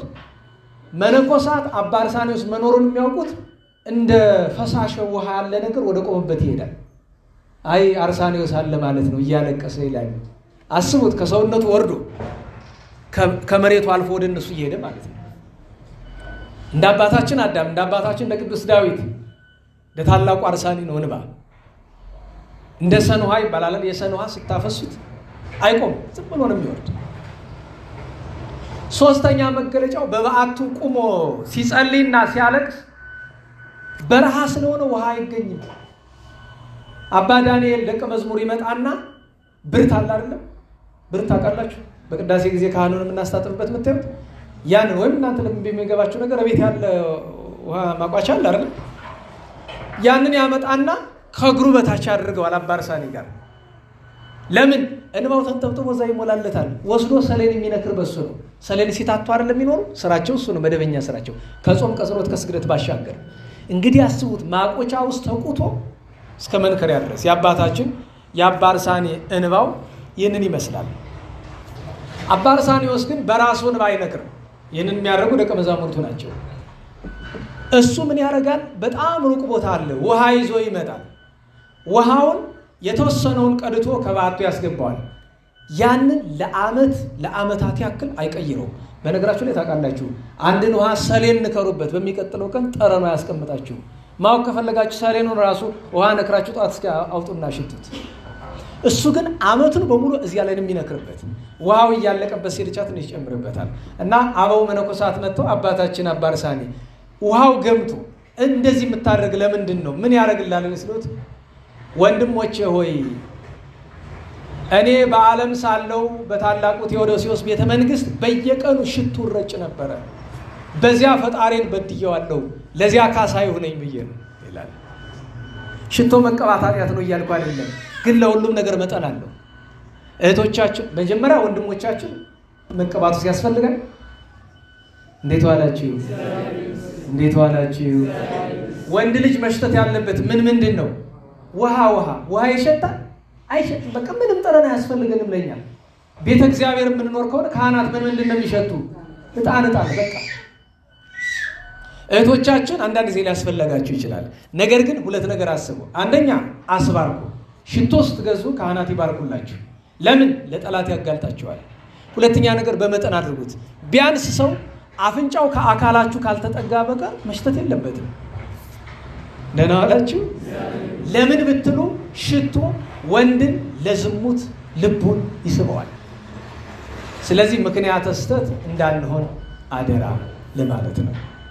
ሌላ አባታችን አባ አርሳኔዎስ ከስንት ዓመት አንድ ጊዜ ስለሆነ ልብስ የሚቀይር ልብሱ ቆሽሽሽ ብሎ የተቀዳደደ ነው። እና አሁንም መጥቶ አባታችን መነኮሳት በዓመት አንድ ቀን ልብስ ይሰጣቸው የለም? ደህና ዋላችሁ? እንዴት ዋላችሁ? መነኮሳት በዓመት አንድ ቀን ልብስ ይሰጣቸዋል። እሱ ግን ተቀብሎ ለዳነ የሚሰጠው እና ለምንድን ነው ልብስ ማትቀየረው ሲሉት አይ በቤተ መንግስት እያለው በጣም ብዙ የወርቅ ካባዎች ለብሼ ፈጣሪን አሳዝኘዋለሁና አሁን የዚያን ዋጋ ልክፈል ብዬ ነው ይላቸው ነበር። አባ አርሳኔዎስን እያከበርን ለራሳችንም ትንሽ ትምህርት እንድንወስድ ብዬ ስናጌጥ መጠን ልክ እንዲኖሩ ነው። ስለ ዝምታው ዋናው ርዕሳችን እሱ ስለሆነ መጨረሻ ላይ እንመለስበታለን። አባታችን አባ አርሳኔን መልእክተኛ ተልኮ ይመጣበታል። ከየት? ከሮም ግዛት የእሱ ወገን የሆኑ ሰዎች ሙተው ሀብት ሲከፋፈል ለእሱ የሚደርሰውን ገንዘብ አንድ ሰው ይዞት መጣ እና አንድ ይዞት ከመጣው መካከል አንደኛው በወርቅ የተጌጠች ነበረችና ያችን ይዞ ሲመጣ ምን ፈልገህ ነው ብለዋል። አይ ለአንተ ይሄ ፈንታህ ነውና ንብረትን ውሰድ ብዬ ነው አለ። ብድግ አድርጎ ድንጋይ ላይ ሊፈጠፍጠው ሲል ኧረ እባክህ ተው እንደሱ እንዳታደርግ፣ በንጉሥ ትእዛዝ ነው የመጣው፣ ተው እንደሱ እንዳታደርግ አለው። እና ምን ብለህ መጣህብኝ አለው። ለአርሳኔዎስን አድርስ ተብዬ። ሂድና ለንጉሱ እንዲበለው አርሳኔዎስ ከሞተ 11 ዓመት አልፎታል ብለው። የሞተ ሰው ሀብት ይካፈላል? እንዴት ዋላችሁ? መነኩሴ ገንዘብ አይካፈልም፣ ርስት አይካፈልም። ምድራዊ ርስት ለመነኩሴ የለው። ይህንን ብሎ አስተምራል። አንድ ጊዜ ከሮም ግዛት አንዲት ሴት ትመጣለች። በነገራችሁ ላይ እሱ በነበረበት ዘመን ታላቁ ሊቅ ቅዱስ ቴዎፍሎስ ነበረ። ታላቁ ሊቅ ቅዱስ ቴዎፍሎስ the blessed saint ቴዎፍሎስ እያለ ዜና አበው ደጋግሞ ስሙን በቅድስና የሚያነሳው አባታችን ሊቁ ሊቀ ጳጳሳቱ ቅዱስ ቴዎፍሎስ ነበረ። ያቺ በጣም ሀብታም ሴት እስክንድሪያ ትባላለች። በስንክሳር ውስጥ ስሟ አለ፣ ታሪክ ስላልተጻፈ ነው። ተዝካራ ለእስክንድሪያ ዘሐውፀቱ ለአባ አርሳኔ የሚል አባ አርሳኔን የጎበኘችው የእስክንድሪያ መታሰቢያው ነው የሚል ስንክሳር ላይ ተመልከቱ ታገኛላችሁ። ይቺ ሴት ባለጠጋ ናት። ዝናውን ሰምታ ከሮም ተነስታ ግብጽ ገብታ ማንን ታገኛለች? ቅዱስ ቴዎፍሎስን። አባቴ ያለችው አቤት፣ እኔ ቅዱስ ቴዎፍሎስን ላገኘው ፈልጋለሁ፣ እባክህ መንገድ ፈልግልኝ አለችው። አይ የኔ ልጅ አባ አርሳኔዎስ ሰው ማግኘት አይፈልግም፣ ተይው አላት። አይ ግድ የለም እድሌን ልሞክር፣ መልእክተኛ ላክልኝ አለችው። ላከ። የተላከው መልእክተኛ ተመልሶ ሲመጣ ምንድነው ያለ? እንዳትመጭ ብሎ ይላታል። ለቅዱስ ቴዎፍሎስ ምን ትለዋለች? በቃ ተከታይ አልፈልግም፣ ባሪያ አልፈልግም፣ አገልጋይ አልፈልግም፣ ፈረስ በቅሎ አልፈልግም፣ በእግሬ ወደ እሱ ሄዳለሁ ብላ ቀጥ ብላ ሄደች። በዛ በረሃ ከሱ ደርሳ ከእግሩ ወደቀች። ተነሽ አላት። ተነሳች። ምን ፈልገሽ መጣሽ? እኔን ማየት ነው የፈለግሽ? ነይ እሱ ቁጭ በይና አፍጭብኝ ፊቴ ላይ ብሎ አላት። ድንግጣ አንገቷን አቀረቀረች። ኧረ እኔ በረከትን ፈልጌ ነው አለችው። ምከረኝ አለችው። ዝም ብለሽ ሂጂ አላት። እሺ አንድ ነገር ብቻ ላስቸግር አለችው። አባቴ አንድ ነገር አለችው። በዘመኑ ሁሉ አደራ እንዳትረሳኝ በጸሎት አስበኝ አለችው። የመለሰው መልስ አትጠብቁትም። እንዴት ዋላችሁ? እንዳትረሳኝ አደራ አለችው። ጌታዬ ኢየሱስ ክርስቶስ ሆይ እለምንሃለሁ ከዚህ ሰዓት ጀምሮ እችን ሰው አስረሳኝ። እዛው ተቀምጣ ፈጣሪን እለምነዋለሁ አንቺን እንዲያስረሳኝ እያለቀሰች ልጅ ከቅዱስ ቴዎፍሎስ ዘንድ ደረሰች። ምን ሆነሽ ነው አላት። አላገኘሽው? ኧረ አግኝቼዋለሁ። እና እንዲህ ብዬ ብለው እኮ እንዲህ ብሎ መልሰልኝ። ምን አረገው ነው? አንቺ ሞኝ ነሽ ለካ አርሳኒዎስ እኮ መነኩሴ ነው እና የሴት ነገር ሲያስብ ነው እንዴ? እውነቱን እኮ ነው። በጸሎት አይረሳሽም ምን ያውቃለሁ አለ። አይረሳሽም፣ ዘወትር ይጸልይልሻል፣ አንቺን ግን አያስታውስሽም። የሚያስታውስ ጸሎቱን ግን አይረሳውም ብሏታል። ይሄ እኮ ፈሊጥ ነው አይደለም? እንዴት ዋላችሁ? የቅዱስ ቴዎፍሎስን ነገር በዚህ ልንገራችሁ። አንድ ጊዜ አባታችን ቅዱስ ቴዎፍሎስ መጣ። ሊያነጋግረው ፈለገ። ዝም አለው፣ አላናግረው አለ። ተመልሶ ሄደ። በሌላ ጊዜ መልእክተኛ ላከበት። ምን ብሎ? አባቴ አርሳኒዎስ እባክህ ወደ አንተ ልመጣ መንፈሳዊ ቃላትን ልሰማ በረከትን ልቀበል ወዳለሁና አትከልክለኝ ልምጣ። ልብ በሉ የታላቁ እስክንድርያ ሊቀ ጳጳሳት ቅዱስ ቴዎፍሎስ ነው። እባክህ አለው። ምን እንዳለው ታውቃላችሁ? አባቴ ቴዎፍሎስ ሆይ አትምጣ አልልህም፣ ፈቃዴን ከጠየቀኝ ግን ባትመጣ ወዳለሁ፣ ከመጣህ እቀበልሃለሁ። ለእኔ ግን ፈቃዴ ባትመጣ ነው አለው። ለምን ብሎ መልእክተኛውን ሲመልሰው ምን ብሎ አለው? አንተ መጥተህ ከተቀበልኩ አባ ቴዎፍሎስን የተቀበለኛን የሚቀበለናል እያለ የግብፅ ሰው ሁሉ ወደ እኔ ይመጣብኛል።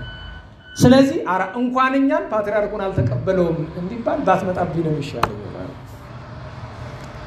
አንድ ቀን ግን አላስችለው ብሎ ደቀ መዛሙርቱን ይዞ ቅዱስ ቴዎፍሎስ ሄደ። ተገናኘውና ቁጭ ብለው ሲያዩት ቆይተው አባታችን አርሳኒዎስ አሉት። አቤት፣ እስቲ አንድ መንፈሳዊ ቃል ንገረንና እንሂድ። ደህና ዋላችሁ? እንዴት ዋላችሁ? አንድ መንፈሳዊ ቃል ንገረንና እንሂድ አሉት። ከዛ እሺ ቃል ግቡልኝ አላቸው። ምኑን ነው ቃል እንገባለን? የምነግራችሁን ሰምታችሁ ልትተገብሩ አላቸው። ቃል እንገባለን፣ ችግር የለውም። እርግጠኛ ናችሁ? አዎ እርግጠኛ ነን። በሉ ምክር ይሄ ነው፣ ድጋሚ ወደ አባ አርሳኒ በዓት እንዳትመጡ። አርሳኒዎስ አለ ከተባለም ሽሹ፣ አደራ ውጡልኝ ከዚህ። ቅዱስ ቴዎፍሎስ አላዘነም፣ ያውቀዋል። እየተገረመ ተመለሰ። እና አንድ ጊዜ አንድ አገረ ገዢ እስክንድር አገረ ገዢ መጣና አባ ቴዎፍሎስ አለው። አቤት። ኧረ እባክህ የአባ አርሳኒን በረከት ልቀበል ላከኝ አለው። አይሆንም አለ። መነኮሳት ወዲያው ደግሞ ተሰበሰቡ። እባክህ ላከኝ አሉት።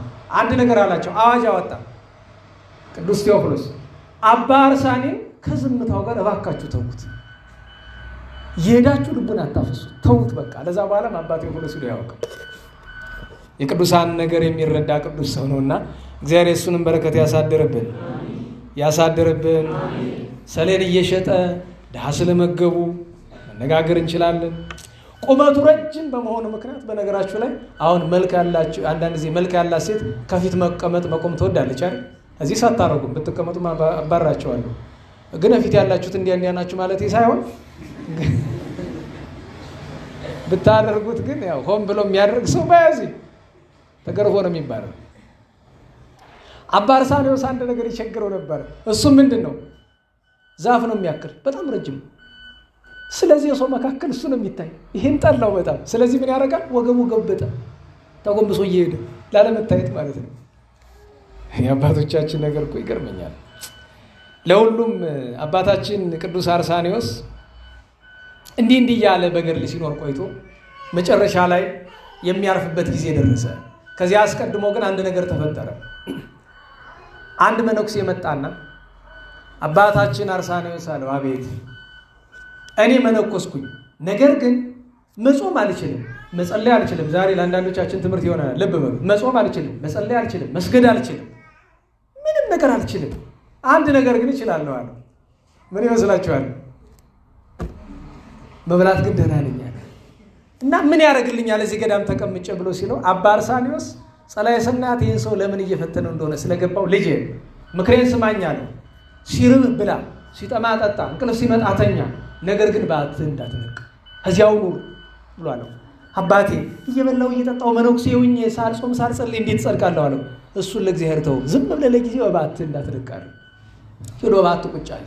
ሲረባው ይበላል፣ ሲጠማው ይጠጣል። እያደረገ ትንሽ ቀን ቆይቶ የሆነ ሰዓት ላይ ሲረባው ኧረ እስቲ 1 ሰዓት ብቆይስ ብሎ 1 ሰዓት ይገፋዋል። በሚቀጥለው ቀን 2 ሰዓት ባረገውስ እያለ ገፍቶ ጧት መብላት ትቶ ማታ መብላት ጀመረ። ጸሎቱም ደግሞ ኧረ ለምን እንቅልፍ አበዛለሁ እስቲ አንዲት የዳዊት መዝሙር አንዲት ልጸልይ ይላል። አንዲት በሚቀጥለው ኧረ እስቲ አንዲት ልጨምር እያለ ያ መነኩሴ በቃ ህብቃት ማድረግ ደረሰ። እና አንዳንድ ጊዜ ተስፋ የሚያስቆርጥ ጋኔን ሲመጣ መልሷ ከእግዚአብሔር ደጅ መገኘት አንዳንድ ጊዜ ተስፋው እሱ በቃ። ሌላው ነገር ደግሞ በሂደት ይመጣል እንደ እግዚአብሔር ቸርነት። የዚህ ቅዱስ ምክር ነው። በሌላ ጊዜ እንዴት ዋላችሁ?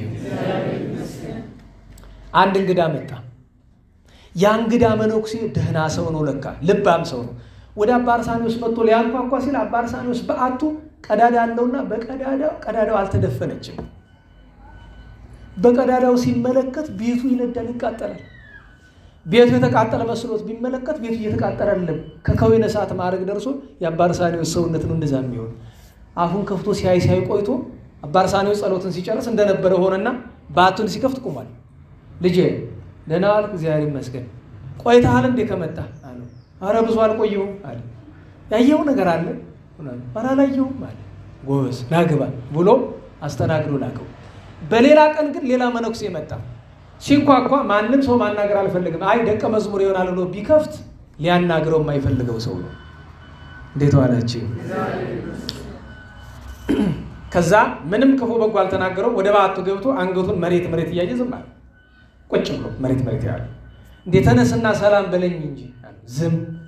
አርሳኒዎስ ተነስተ ሰላም አትለኝም ብለዋል። ቀና ብሎ አየውና ከበዓቴ እስከምትወጣ ድረስ ከዚህ በኋላ ቃል መልስ ውጣልኝ ወጥቶ እንደዛ የሚባል ሰው አንዳንድ ጊዜ ሊያጋጥም ይችላል። በነገራችሁ ላይ አንድ ዲያቆን እንግዳ ናት ብለህ ሴትን ከቤት እንዳታሳድራት። ዲያቆናት አረም ዲያቆን ሁላችሁም ብትሆኑ እህት ካልሆነች በቀር ማታውቃትን ሴት ወይም ባይድ የሆነችን ሴት እንግዳ ናት ብለህ ከቤት ካሳደርካት አንተ ወጥ ሌላ ቦታ አለ። አንድ ቤት ውስጥ ማደር የለም። እህቶች ወንድ ከቤታቸው እንዳታሳድሩ። እንግዳ መቀበል በዚህ መንገድ የለም። እንኳን ጦር ያልጠፋለንኛ ጦር የጠፋላቸው እንኳን ይህንን አይሞክሩትም። አንዲት ልጨምርና እንጨርስ። ታላቁ አባ አርሳኔ አንድ ጊዜ አንድ እንግዳ አንድ መነኩሴ ከሩቅ ገዳም ይመጣና ገዳም አስቄጥስ ይደርሳል። ምን ፈለግ ሲሉት አባ አርሳኔዎስን ፈልጌ ይላል። አይ ምግብ ተመገብ፣ ሩቅ ስለሆነ ከዚህ በጣም ብዙ ሰዓት ስለሚወስድ ምግብ ተመገብ። የለም አርሳኒዎስን ሳላገኝና ሳላናግረው እህል አልቀምስም አለ። አይ እንደው ቢደክመውስ ብለው ሌላ መነኩሴ ባልደረባ አድርገው ላኩት። ከበዓቱ ሲደርስ በአጋጣሚ በዓቱ ተከፍቶ ነበርና ሁለቱም ገቡ። እጅ ነሱት። አባ አርሳኒዎስ ጸሎቱን እያደረገ ዝም አይኑን ቢያዩት ማያናግራቸው። ያኛው ያውቃል የገዳም አስቄጥስ፣ ይሄኛው ግን ግራ ገባው። ያኛው አይ እንግዲህ አባቴ በጸሎት አስበኝ ብሎ ሽልክ ብሎ ወጣ። ይሄኛው ባልደረባው ዋናው መነኩሴም ተስፋ እንደሌለው አየና ውልቅ ብሎ ወጣ። አብሮት መጣና እባክህ ልቤ የሚጽናናበት አንድ አባት አገናኘኝ አለ። ወደ ማን ይወስደዋል? ወደ አባ ሙሴ ጸልይ። አባ ሙሴ ጸልይ ባት ሲደርሱ እንኳን ደህና መጣችሁ ብሎ ግራጦ ምግብ ሰርቶ አስተናግዶ በደንብ ተከባከባቸው። ደስ አለው። ይሄ ነው እንጂ መነኩሴ ያለ ሁለቱም መነኮሳት ናቸው። አበምኔቱ ይናየና ግራ ገባው። ከዚያ ወደ በዓቱ ገብቶ ጌታዬ ፈጣሪ ኢየሱስ ክርስቶስ ሆይ አንዱ ስላንተ ፍቅር ሰው አያናግርም፣ አንዱ ስላንተ ፍቅር ሰው ይንከባከባል፣ እንዴት ነው ነገሩ ብለዋል። ራእይ ያሳየዋል። ሐይቅ ላይ 2 ጀልባዎች አሉ። በአንዱ ጀልባ ላይ አባ አርሳኒዎስ፣ በአንዱ ጀልባ ላይ አባ ሙሴ ጸልማሉ። በአባ አርሳኒዎስ ጀልባ ላይ ማንም የለም። በራሱ ላይ ግን መንፈስ ቅዱስ በርግብ አምሳል ቁጭ ብሎ ጸጥ ብሎ ያየዋል። በአባ ሙሴ ጸልም ጀልባ ላይ ደግሞ መላእክት ከበው አባ ሙሴ ጸልምን ማር ይመግቡታል። እንግዲህ የቅዱሳን ጸጋቸው ልዩ ነው። ቅዱስ ዮሐንስ አጽር ምን አለ?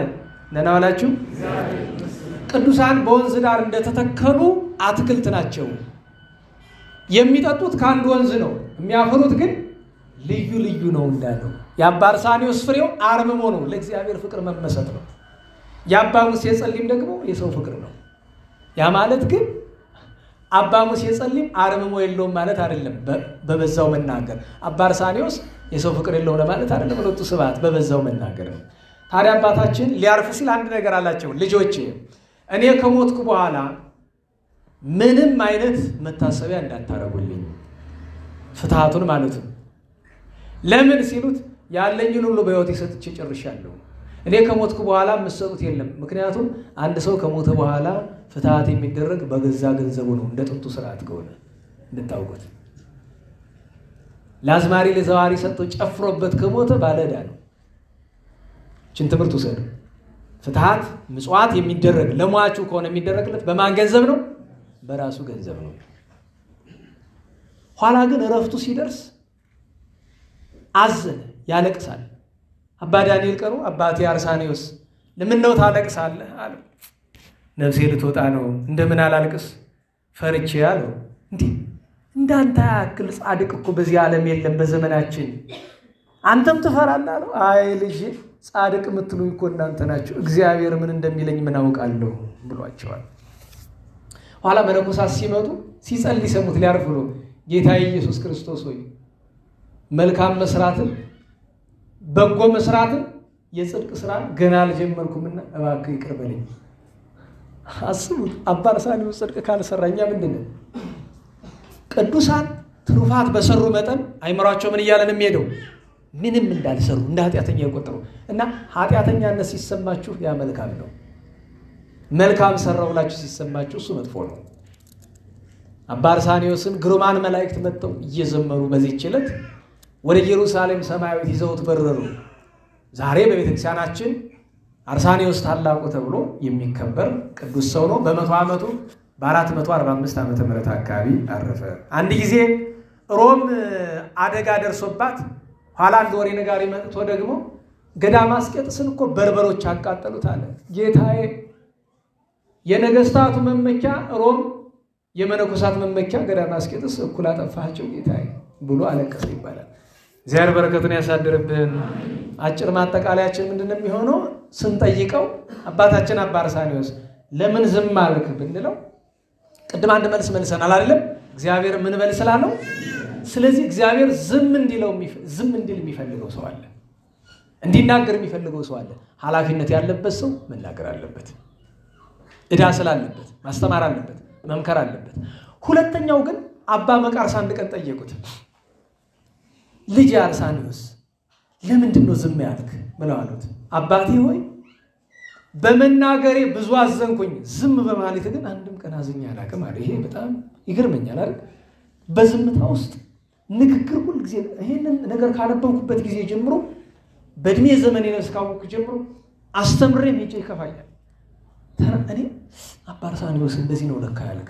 በነገራችሁ ላይ መልካም ተናግራችሁም ይከፋል፣ ክፉ ተናግራችሁም ይከፋል። ለምን ሰው መልካም ከተናገረ በኋላ ለምን ይከፋል ብትሉ እኔ ነኝ መልካም ተናገርኩ ምን እንጂ እግዚአብሔር ምን እንደሚለኝ ምን አውቃለሁ። የአባ አርሳኒዮስን በረከት ያሳድርብን። አጭር ማጠቃለያው እግዚአብሔርን እንደ ቅዱስ ዕንባቆም እንጠይቃለን። እግዚአብሔር ሆይ ለምን ትኑ እንካ ታረምም፣ ስለምን ዝም ትላለህ?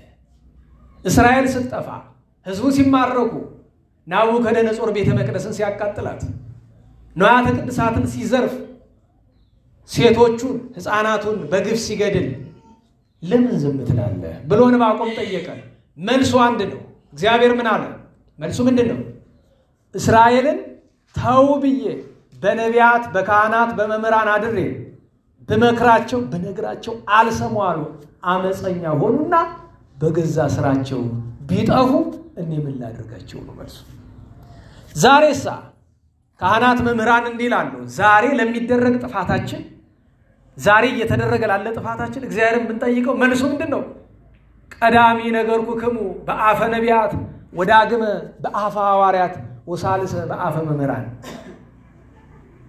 እቺ ዳግመ ሳልሰ የምትለው አተረጓጎሟ በሌላ አንቀጽ ነው የምትሄደው። አስቀድሜ በነቢያት አስከትዬ በሐዋርያት መጨረሻም በመጻሕፍትና በመምህራን አንደበት መከርኳችሁ፣ እናንተ ግን አላደመጣችሁኝም ነው እግዚአብሔር። በዚህ ዘመን እየጠፋን ያለና በማን ምክንያት ነው? ንገሩኝ። ቤተክርስቲያን እየለማች ነው እየጠፋች? ቤተክርስቲያን እየለማች የሚመስለው ማቶኔላ ሲነጠፍ ቤተክርስቲያን ለማች የሚል ብዙ ጅል አለ። የቤተክርስቲያን ልማት ማቶኔላ ነው? ህንፃ ነው? ካህናት እየሞቱ ካህን እየተራበ የሚበሉት አጥተው የሚለምኑ ስንት ካህናትን ያውቃለሁ እኮ፣ ስንት ሊቃውንት አውቃለሁ፣ ዱቄት የሚሸከሙ የድጓ ያቋቋመ መምህራን አውቃለሁ እኮ። ይሄ ነው ልማት? ሊቃውንት እየተገፉ ይሄ ነው ልማት? ልማት ማለት ቤተክርስቲያን እያፈረሱ መስራት ነው። አሁን ደብረ ምጥማቅ እንደዚህ በ70 ሚሊዮን ብር ቤተክርስቲያን ስለሰሩ ልማት ነው ይሄ? ሁል ጊዜ ነው የምነግራችሁ። ጎንደር ከተማ ውስጥ በየቀኑ ስንት ሰው ነው እየራበው ጴንጤ የሚሆን እየራበው ስራ የሚሆን ስንት ነው? ህንፃ እግዚአብሔር ምዕመናን እየራባቸው ሃይማኖት እየለወጡ አንተ ማቶኔላ ታለጥፍልኛለህ። ቅር የሚለው ሰው ካለ የራሳችሁ ጉዳይ ነው። ቢበዛ አዳራሽ ትዘጋለህ። ሌላ ምንም አታመጣ። አንተ ቅር ይላል ብዬ አንዳንድ ጊዜ ደግሞ ሐቁን ለምን ስበዋለሁ? ድሃ በአገሪቱ ያለ አይመስልም እኮ ቤተክርስቲያን። እግዚአብሔር ቤተክርስቲያንን አስጊጡልኛል እንዴ? በፍርድ ቀን መጥቶ የሚጠይቀን እንደዚህ አድርገህ ዘመናዊ ቤተክርስቲያን ሰርተልኛል አይደለም እኮ። የፍርድ ቀን ጥያቄ ምንድነው? በማቴዎስ ወንጌል ምዕራፍ 25 ላይ ያለው እስመ ረህብኩ ምን ሆኜ ነው የሚለን? ተርቤ ነው የሚለን። ምዕመናን ተርበው ወድቀው የአብነት ተማሪዎች ምን ውስጥ ነው ያሉት? ስንት ካህን ያለ ያን ወንድማችን ይነግራችኋል። ማለት ጧት ማታ እየመጡ ወደጅ የሚለምኑ የምበላው ልጆችን ማበላው አጣን የሚሉ ይካል ወደ 4 ካህናት አሉ። አንዱን እሱ ስለሚያውቃቸው እንዳይቀጠሩ የሚቀጥራቸው የለም። ታዲያ ምን ይስሩ? ምን ይስሩ? እኛስ ምን እናደርግላቸው? አሁን የሚሰማው ጫለ ሰው ነው ይረዳቸው። እርዳታ አይደለም የሚፈልገው። እኔ የቤተ ክርስቲያን አስተዳደሯ እንዲስተካከል ነው የምፈልገው እንጂ ለአንድ ቄስ እርዳታ ለምን እንደምትሰጠው ለማኛ አደረከዋ። ለቄስ መርዳት ማለት ነው ለማኛ በሙያው ተቀጥሮ የሚገባውን ደሞዝ ነው ማግኘት ያለበት ካህን። እርዳታ አይደለም የሚያስፈልገው። ለጊዜው ለማድረግ የሞከርነው ምንድነው? ለሚስቱ እንጀራ ጋግራ እንድትሸጥ የተወሰነ ነገር ነው ለማድረግ እየሞከርን ያለነው። በቃ ቀሳቸውን ካህኑ እንግዲህ ኪዳን ዳዊት ያድርሱ። ሌላ ምን አማራጭ አለ? ቤተክርስቲያን በዚህ ዘመን እንደ ተዋረደችው ተዋርዳ ታውቃለች። ክህነት እንደዚህ ዘመን ተዋርዶ ያውቃል። ምዕመናን እንደዚህ ዘመን መቀለጃውን ያውቃሉ። የማንም መጫወቻውን ያውቃሉ። ቤተክርስቲያን እንደዚህ ዘመን ተገፍታ ታውቃለች። ለዛ ነው እግዚአብሔርን ለምን ዝም አልከን ብለን ብንለው ይሄ ሁሉ እየተደረገ ያለ ከላይ እስከታች ሁሉም ሰው ቸልተኛ ለራሱ ብቻ የሚያስብ ስለሆነ ነው እንደዛ የሆነበት ምክንያት። እና እግዚአብሔርን መጀመሪያው ለምን ዝም አልከንም አንለው። እግዚአብሔር አይደለም ዝም ያለን፣ ዛሬም ድረስ ነስሑ ንስሐ ግቡ እያለ በወዳጆቹ በደጋጉ እያደረ እየመከረ እያስለመነ ሁሉ ጭምር ነው። እባካችሁ ንስሐ ግቡ እያለ፣ እባካችሁ ተጸጸቱ፣ እባካችሁ ከክፉ ጎዳናችሁ ተመለሱ እያለ ነው። እግዚአብሔር ዝም አላለም እስካሁን ድረስ። ዋናው ዝም የሚልበት ቀን ግን ብዙ ላይደቅ ይችላል። ያን ጊዜ ማናችንም መድረሻችንን እንግዲህ እኛው እናውቃለን። እግዚአብሔር አምላካችን ከነቢዩ ዕንባቆም ከጻድቁ ከአባ አርሳንዮስ በረከት ያሳድርብን። የሰባቱን ቀን ቅዱሳን ስማቸውን እንጥቀስና እንጨርሳለን። ዛሬ 13 ነው፣ በ6 ነው ተገናኝተን የነበረ። በ7 ታላቁ ሊቅ ቅዱስ አትናቴዎስ ሐዋርያዊ፣ ጻድቁ አቡነ ዮሐንስ፣ ታላቁ አባ ሲኖዳ አርሲ መትርዳ የባሕታውያን ሁሉ አለቃቸው። ታሪኩን በዚያ በጉባኤው ስንተርክ ስለነበረ ማለት ነው። እና አባ ሐርሴዎስ በ8 የጌታችን ጥንተ ዕርገቱ ነው። የታላቁ ጻድቅ የአባ ዳንኤል ዘገዳመ አስቄጥስ ዓመታዊ የዕረፍት በዓሉ ቤተክርስቲያን የዚያን ቀን አክብራለታለች። ቅዱስ ዮሐንስ ዘስኑት የደብረ ዳሞው አባ ዮሐኒ ዓመታዊ በዓላቸው ነበረ። በ9 ንግሥት እናታችን ቅድስት እሌኒ የመስቀል ወዳጅ፣ በ10 ግንቦት 10 ቀን 3 ደቂቅ ሲድራቅ ሚሳቅ አብደናጎ ወይም አናንያ ዛሪያና ሚሳኤል ዕረፍታቸው ነው። በነገራችሁ ላይ ቅዱሳን 3 ደቂቅ በብሉይ ኪዳን የነበሩ ስርዓተ ምንኩስናን የጠነቀቁ ናቸው። ምንኩስና የተጀመረ በአዲስ ኪዳን ነው፣ ግን በብሉይ ኪዳን የምንኩስናን ሕይወት ያሳዩ ከላይ ሄኖክ መልከጼዴቅ ናቸው። ከታች ነቢዩ ቅዱስ ኤልያስ፣ ነቢዩ ቅዱስ ኤልሳና 3 ደቂቅ ዳንኤል ናቸው። ምናኔን ያስተማሩ ማለት ነው። የዚያኑ ቀን ጸራቢ የተባለ ቅዱስ አብርሃም፣ ገዳማዊ የተባለ አባ ሚካኤል፣ በትርያርክ አባ ዮሐንስ፣ አባ ኖብና ማኅበሩ ሰማዕታት ዓመታዊ በዓላቸው ነበረ። በ11 ስም አጠራሩ የከበረ ሊቅነቱ ያማረ ቅዱስ ያሬድ ካህን አምሳሊሆሙ ለሱራፌል የተባለ ማሕሌታይ እንደ ጻድቃን ጻድቅ እንደ ገዳማውያን ገዳማዊ እንደ ሊቃውንት ሊቅ ከሁሉ የተለየ ደግሞ የ24ቱን ካህናተ ሰማይ ምስጢር ጣዕመ ዜማ በሰማያት የተማረ በንጹህ ገድል የኖረ ኋላ እግዚአብሔር በፈቃዱ የወሰደው ቅዱስ ያሬድ ነው። ያን ቀን ኢትዮጵያዊ ሰማዕት በኢየሩሳሌም በር ላይ ቱርኮች አርደው ስጋውን በሳት ያቃጠሉት አባ አሴር ነው። ገዳማዊ ቅዱስ በኋላም ጳጳስ የሆነ አባ በፍኑትዮስ፣ እናታችን ቅድስት ታኡክልያ ንግስናን፣ መንግስትን፣ ገንዘብን፣ ስልጣንን፣ ትዳርን ያን ሁሉ ከክርስቶስ በታች ነው ብላ አንገቷን በሰይፍ የተመታች ብዙ ስቃይ የተሰቃየች እመቤታችን ወዳጅ ናት። ሌላኛዋ ተጋዳሊ ሰማዕት ቅድስት ኤፎሚያ ናት። ሌላኛዋ እብድ መስላ ትኖር የነበረችው የሮም ንግስት የነበረችው እናታችን ቅድስት አናሲማ ዓመታዊ በዓሏ ነው፣ እረፍቷ ነው። የዚያን ቀን አባ ዳንኤል ነው ገድሏን የጻፈላት ታላቁ አባ ዳንኤል። ሌሎችም በዓላት የዚያን ቀን ነበሩ።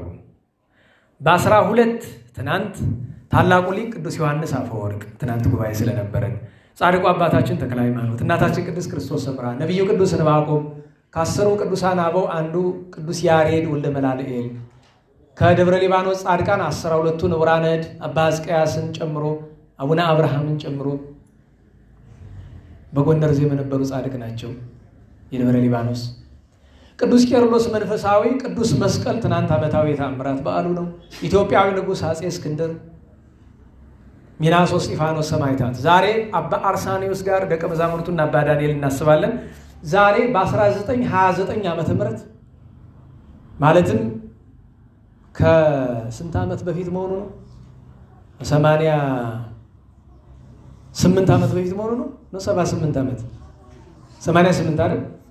ዛሬ በ1929 ግንቦት 13 ቀን ፋሽስት ኢጣሊያ ኢትዮጵያን በወረረ በዓመቱ የደብረ ሊባኖስ መነኮሳትና ምዕመናንን ያረደበት ቀን ነው። ትልቅ በዓል ነው። መነኮሳት የአቡነ ተክለ ሃይማኖትን በዓል አክብረው ጨርሰው በማግስቱ ፍልሰታቸውን ካከበሩ በኋላ በአንዳንድ መጻሕፍት እስከ 2000 መነኮሳትና አበው ምዕመናን ታርደዋል ይባላል እና ሰማዕታተ ደብረ ሊባኖስ ይባላሉ። የእነሱንም በረከት ያሳድርብን። ነገ 14 ነው። ታላቁ ቅዱስ ጳኩሚስ የመነኮሳት ሁሉ የሥርዓት አባታቸው፣ ነገ አባ ሲማኮስ፣ ነገ የመንዳባው አቡነ ያሳይ፣ ነገ መራዊ ሙሽራው ገብረ ክርስቶስ ዓመታዊ በዓላቸው በ14 ማለት ነው። በ15 ሐዋርያው ቅዱስ ናትናኤል ስምዖን ቀሌዮጳ ዓመታዊ በዓሉ ነው። ሌሎችም ቅዱሳን አሉ። የዚያን ቀን ንጉሱ አፄ ነዋየ ክርስቶስ የእመቤታችን ወዳጅም የዚያን ቀን ዓመታዊ በዓሉ ነው። በ16 ዮሐንስ ወልደ ነጎድጓድ ቅዱስ ዮሐንስ ወንጌላዊ፣ ነቢዩ ቅዱስ ሲራክ ወልደ አልዓዛር ዓመታዊ በዓሉ። ያን ቀን ተከዜ ታውቃላችሁ። በዚህ በልማት በጣም የታወቀው ተከዜ አባ ኪዳነ ማርያም ያሉበት ገዳም ጻድቁ ማን ናቸው? የገዳሙ አቡነ ሐዋርያ ክርስቶስ ዕረፍታቸው ማለትም ከሞት የተሰወሩበት ዓመታዊ በዓላቸው ግንቦት 16 ቀን ነው። ግንቦት 17 ታላቁ ቅዱስ ሊቅ ኤጲፋንዮስ፣ ነቅዱስ ፊላታዎስ፣ ነቅዱስ ኢላሪዮስ፣ ነቅዱስ ሉኪያኖስ አብረውት ይከበራሉ። በ18 ርደተ መንፈስ ቅዱስ ጥንተ በዓሉ ነው። ሐዋርያትን እናስባቸዋለን። ታላቁ ጻድቅ አባ ገአርጊ የዚያን ቀን ዓመታዊ በዓሉ ነው። በ19 ጎንደር ከተማን ያስባረኩ የተጋደሉባት፣ በስብከተ ወንጌል ያገለገሉባት፣ ኋላም አራዊት እንዳይገቡ ቃል ኪዳን የተቀበሉላት ደገኛ ጻድቅ አባታችን አቡነ አብየ እግዚእ ዕረፍታቸው ነው። ደብራችን በዓሉ የሚከበርበት ነው። መታችሁ እንድታከብሩ እንጋብዛለን። ያን ቀን ታላቁ ኢትዮጵያዊ ጻድቅ አባ ዮሴፍ ብርሃነ ዓለም፣ ሌላኛው ታላቁ ኢትዮጵያዊ ጻድቅ አቡነ ብስጣውሮስ የሐይቁ ወይም የወለቃው፣ ያን ቀን ታላቁ ሰማዕት ቅዱስ ኤስድሮስ 12 ዓመት መከራ የተቀበለው፣ ያን ቀን ቅዱስ ይምርሃነ ክርስቶስ ኢትዮጵያዊ ንጉሥ ዓመታዊ ክብረ በዓሉ ነው። ብዙ ሌሎች ክብረ በዓላትም የዚያን ቀን አሉ። የዛሬ ሳምንት 20 ነው። ታላቁ ኢትዮጵያዊ ንጉሠ ነገሥት ቅዱስ ካሌብ መናኙ ንጉሥ አፄ ካሌብ እንደዚሁም አባ አሞኔዎስና እናታችን ቅድስት ሳድዥ እና አባ ዘትረ ወንጌል እናታችን ቅድስት ልድያ ሌሎችም ቅዱሳን ዓመታዊ በዓላቸው ነው። እግዚአብሔር ሁላችንም የዚያ ሰው ይበለን። የቅዱሳንን ጸጋ በረከት ያሳድርብን። እመቤታችን ጣዕሟን ፍቅሯን ያሳድርብን። ለምስጋና እንነሳ።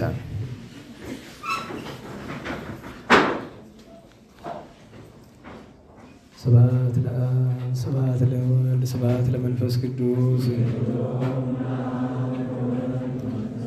ስብሐት ለአብ ስብሐት ለወልድ ስብሐት ለመንፈስ ቅዱስ ስብሐት ለአብ ስብሐት ለወልድ ስብሐት ለመንፈስ ቅዱስ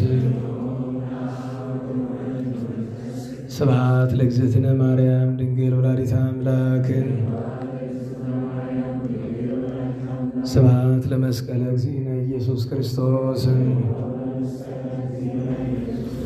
ክርስቶስ በምሕረቱ ይዘከረነ በዳግም ምጽአቱ እያስተኀፈረነ ለሰብሖተ ስሙ ያንቅሐነ ወበአምልኮቱ ያጽንዐነ እግዝእትነ ማርያም አይርጊ ጸሎተነ ወአስተስርይ ኩሎ ኃጢአተነ ቅድመ መንበሩ ለእግዚእነ ለዘአብልዐነ ዘንተ ኅብስተ ወለዘአስተየነ ዘንተ ጽዋዓ ወለዘሰርዐ ለነ ሲሳየነ ወአራዘነ ወለዘተአገሰ ለነ ኩሎ ኃጢአተነ ወለዘወሀበነ ሥጋሁ ቅዱሰ ወደሞ ክቡረ ወለዘአብጽሐነ እስከ ዛቲ ሰዓት ዘላለሙ ምሕረቱ ለአብ ስብሐት ወወልድ እግዚአብሔር ወለወላዲቱ ድንግል ወለመስቀሉ ክቡር ይትሐጎሱ ይሰብሐ ስሙ ልክ ወትረ በኩሉ ጊዜ ቅዱሳን ሰላም ለኪ ዘንሰግድ ለኪ ማርያም ምንን አስተበቋኪ ማርያና የተማይጸነብኪ በእንታና ምኪ ያቂማቦኪ ማይበረኔውም ድንግል ባርኪ ጸሎተ እግዝእትነ ማርያም ድንግል ወላዲተ አምላክ ታቤኑ ሲል እግዚአብሔር ተታሰይ መንፈሴ በአምላኪው መዳኔ ስመሬ ማማላ አመቱናውም ይዘስ ያስተበጹን ይኩሉ ትውልድ እስመ ገብረ ሊት ኃይል አብያቱ ቅዱስ ስሙ ወሳይሉን ለትውልድ ትውልድ ለለ ይፈርሁ ገብረ ኃይል በመዝራይቱ ወዘሮም ለላ ቢብሊና ለቦሙ ወነሰቶም ላየላን መናብርቲሆሙ አይቤውም ለቱተን ማስገቦም በረከቱ ለሩባን ወፈነው ምራቆሙ ለቦላኑ ተወክፎ ለእስራኤል ቆሌ ወተዘከረ ሳይሎም ዘይቤሎም ለአበዊነ ለአብርሃም ወለዘሩ እስከ ለዓለም ባርክና ቅድስና ንጽሕና እግዚእትነትና ማይሰሩ ለሰላም ሙሉ ወደ ወለተ ብርሃን ኦ መዝገበ በረከት መዝገበ ቅዱሳን መዝገበ ንጽ መዝገበ ራእይ መዝገበ የዋሃት ባርክነ በእዴኪ በከመ ባረኪ ብሎ ኤፍሬም በኩል የበረከተ ወልድኪ ዋው መንፈስ ቅዱስ ስብሐት ለአብ ወወልድ ወመንፈስ ቅዱስ ለዓለም ወለዓለም ዓለም እንደ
ጌታ ሆይ ላክልን መንፈስ ቅዱስን ድንግል ማርያምን አሁን ትጠብቅ ዘንድ ሀገራችንን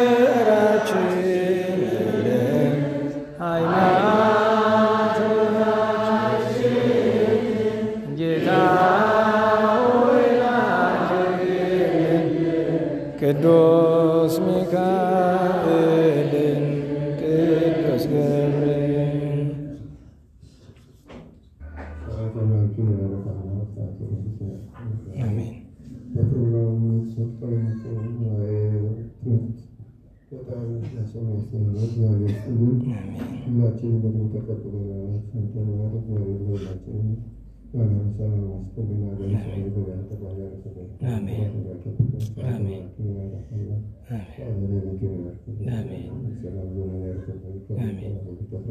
አሜን።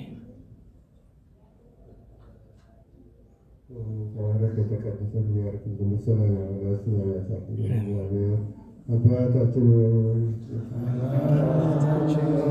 በሰማያት የምትኖር ስምህ ይቀደስ፣ መንግሥትህ ትምጣ፣ ፈቃድህ በሰማይ እንደሆነች እንዲሁም በምድር ትሁን።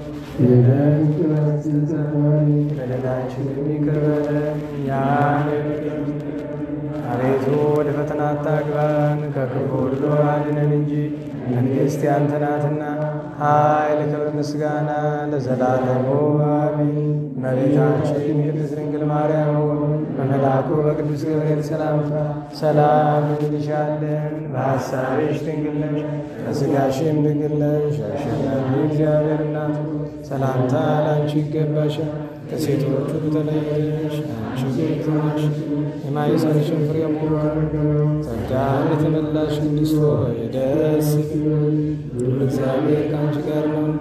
ከተወደደ ልጅሽ ከጌታችን ከመድኃኒታችን ከኢየሱስ ክርስቶስ ዘንድ ይቅርታና ምሕረት ለምኝልን ኃጢአታችንን ይቅር ይበለን ዘንድ ለዘላለሙ አሜን።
እግዚአብሔር ይስጥልን፣ ቃለ ሕይወት ቃለ በረከት ያሰማልን፣ በእድሜ በጤና በጸጋ በሀብት ይጠብቅልን።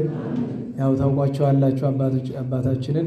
እውነት ለመናገር ይሄ የተቀመጣችሁበትን አዳራሽ እሳቸው እንደሰሩት አታውቁ ይሆናል ከ50 ዓመት በፊት እና የዚህ ቅርስ ባለቤት ናቸው። እሳቸው ብቻ ሳይሆን ሌሎችም አሉ። ብዙ ድካም ደክመውበታል ድሮ እና ለዚያም ለሁሉም ነገር አሁንም ስሬት ስለሰጡን ከዚህ በፊትም ለደከሙት ድካም ሁሉ ለሁሉም እግዚአብሔር ይስጥልን።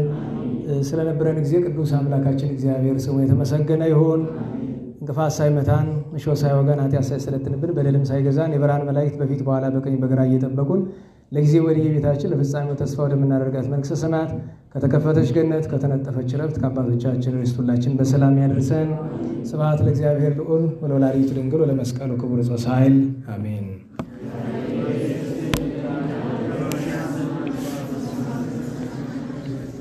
አሜን። የመሸባችሁ መሄድ ትችላላችሁ። እንዘምራለን። ጸጋነ ሳይለ ወሕይወተ ረከብነ ጸጋነ ሳይለ ወሕይወተ ረከብነ በኃይለ መስቀሎ ለኢየሱስ ክርስቶስ በኃይለ መስቀሉ በኃይለ መስቀሉ ለኢየሱስ ክርስቶስ በኃይለ መስቀሉ ኪያከ እግዚኦ ነአኩት ወንሴብሐከ እግዚአብሔር ኪያከ እግዚኦ ነአኩት ወንሴብሐከ እግዚአብሔር ጸጋን ተቀበልን ሕይወትን አገኘን ጸጋን ተቀበልን ሕይወትን አገኘን በመስቀሉ ኃይል ለኢየሱስ ክርስቶስ በመስቀሉ ኃይል በመስቀሉ ኃይል ለኢየሱስ ክርስቶስ በመስቀሉ ኃይል አቤቱ አንተን አቤቱ አንተን እናመሰግንሃለን እግዚአብሔር